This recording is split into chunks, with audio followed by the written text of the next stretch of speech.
ሰላም ሰላም ቤተሰቦቼ በያላችሁበት ፈጣሪ ሰላም ድረሳችሁ እያልኩኝ ለቤቴ አዲስ የሆናችሁ ቤተሰብ ሆኑ ላለው እንግዲህ ዛሬም በተለመደው ሰዓቴ መጥቻለሁ። ትላንትና ብሩኬና ሃይሚ እንግዲህ በጣም ከባድ ነገር ውስጥ ገብተዋል። የእውነት ሰሞኑ በጣም ደስ የሚል ቪዲዮ እየለቀቁ ነው። ለሆኑ ሰዎች እያስተማሩ ይመስለኛል። ስማቸውን መጥቀስ ባልፈልግም እያስተማሩ ነው በዛው ማለት ነውና ፕራንክ ይሁን የእውነት ብሩኬ የእውነት እንደዚህ አይነት ፍላጎት አድሮበት ይሁን የምናውቀው ነገር የለም። ግን በብሩኬና በሃይሚ ቪዲዮ ሰሞኑን እኔ በጣም ደስተኛ ነኝ።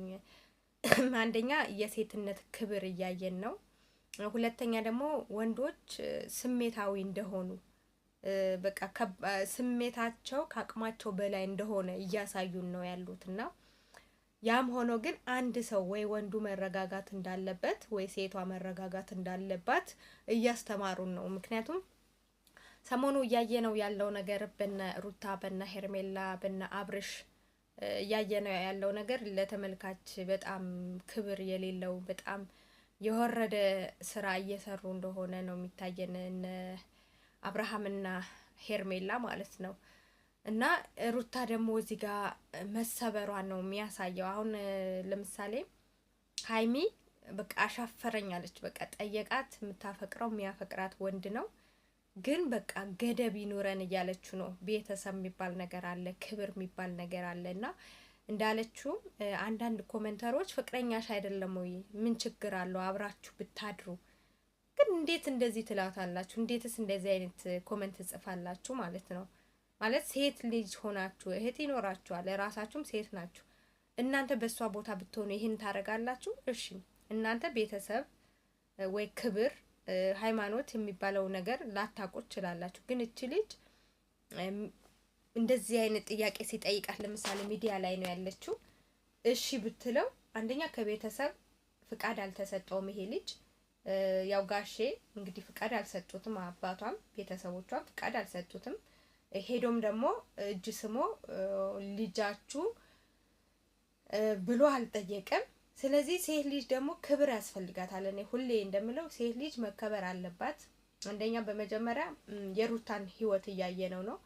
ሃይሚ በዚሁ አጋጣሚ የሩታን ህይወት እንደዚህ ቢሆን ኖሮ እምቢ ብቲ ኖሮ በቃ ምንም ነገር ወንድ ልጅ ሲጠይቅሽ እምቢ ብትኖሮ ይሄን አይደርስብሽም ነበር። ልጅ አሳቅፎሽ ከሌላ ሴት ጋር ሳትይ ሳታድሪ ክርስትና ሳይነሳ ልጁ ከአራት ሳትወጪ ሌላ ሴት ጋር ሄዶ በዚህ ደረጃ የእውነት በዚህ ደረጃ አያደርግሽም ነበር፣ ህይወትሽን ምስቅልቅል አያረገውም ነበር እያለቻት እያስተማራቻት ነው በዚሁ አጋጣሚ ማለት ነው እኔ እንደተረዳሁት። ምክንያቱም ሃይሚም እኮ ሰው ናት፣ በምታየው ነገር ደስተኛ አይደለችም። ማናችንም ደስተኛ እንዳልሆነን እና አብረሽና ሩታን ባንጠቅሳት እዚህ ጋር ደስ ይለኛል። ምክንያቱም በሰሞኑ የሷን ጥፋት ስላላየው እሷ እየተበደለች ስለሆነ በዚህ ደረጃ ሄርሜላ ሴት ልጅን መጉዳት እና በቃ ሃይሚ እያስተማረች ያለችው ምንድነው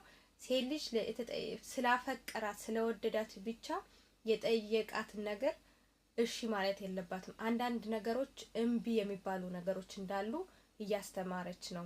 ነገ ደግሞ የሩታን ህይወት ላያው ይችላል። እንግዲህ አብርሽና ሩታ ማለት የእውነት ፍቅራቸው ሌላ ነበር አይደለም? ሰርፕራይዝ ያረጋት ዱባይ ይዟት ሄደ።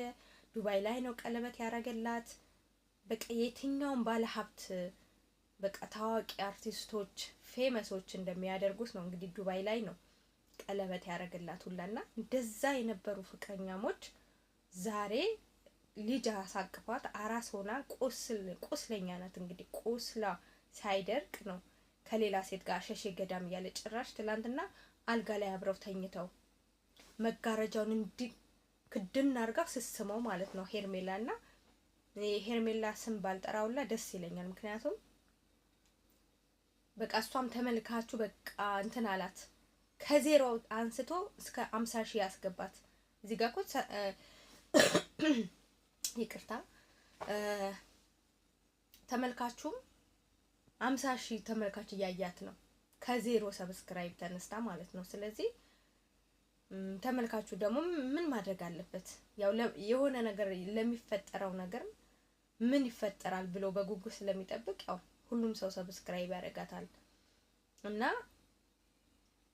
የእውነት አንዳንዴ መናገር እየፈለግን ግን ሚዲያ ላይ ደግሞ ምን ልናገር የምትሉበት ጊዜ አለ አይደለም? እንደዛ ነው እኔ የሆንኩኝ ሰሞኑ። በተለይ የትላንትናው በጣም ውስጤት በቃ ተመታ ማለት ነው። እኔ እንደዚህ ያዘንኩኝ፣ እኔ እንደዚህ የተሰማኝ። ሩታ ምን አይነት ስሜት ነው የሚሰማት? ይሄን ቪዲዮ ስታየው የሄርሜላና የአብርሽን ቪዲዮ ስታየው ምን አይነት ስሜት ነው የሚሰማት? እና ከርሴ እንዳልወጣ ማለት ነውና ብሩኬ በቃ ጥያቄ ይበቃል።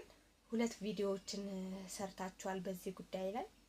ከዚህ በላይ ይበቃል፣ ሌላ ባጨምርባት። ምክንያቱም ታሳዝናለች ሀይሚ።